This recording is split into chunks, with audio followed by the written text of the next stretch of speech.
तो ये सारे इन्फेक्शंस में न्यूमोनिया जो है वो स्ट्रेप्टोकोकस न्यूमोनिया से होता है। उसमें इन्फ्लेमेशन हो जाता है और हमारे जो एयर सैक्स होते हैं उसमें फ्लूइड एक्यूमुलेट हो जाता है। उसको हम लोअर रेस्पिरेटरी इन्फेक्शन से जाने जाते हैं। और ब्रोंकाइटिस और साइनोसाइटिस जो बहुत ही फ्रिक्वेंटली होने वाले डिजीज है, उसके लिए हीमोफिलस इन्फ्लुएंजा भी रिस्पॉन्सिबल है और मोरेक्सेला कैटरालिस का भी रोल होता है। देन स्ट्रेप्टोकोकल इन्फेक्शंस जो स्ट्रेप्टोकोकस पायोजिन्स से होता है, वो इन्फेक्शंस बहुत ही कॉमन होता है। जैसे रूटीन में हमें सोर थ्रोट हो जाता है, फीवर आता है, गले में दुखता है, तो ये सारे इन्फेक्शंस जो है वो हमारे बैक्टीरियल इन्फेक्शंस बोले जाते हैं।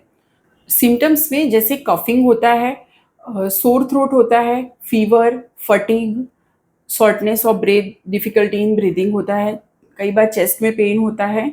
देन इन सम केसेस हमारे हार्ट रेट बढ़ जाते हैं, बहुत स्वेटिंग होता है, कई बार ठंड लगने से फीवर होता है। और जो कफिंग होता है उसमें अलग अलग टाइप के स्पुटम भी हो सकते हैं, जैसे येलो कफ, वाइट कफ, ग्रीन कफ, और समटाइम्स ब्लड भी प्रेजेंट हो सकता है।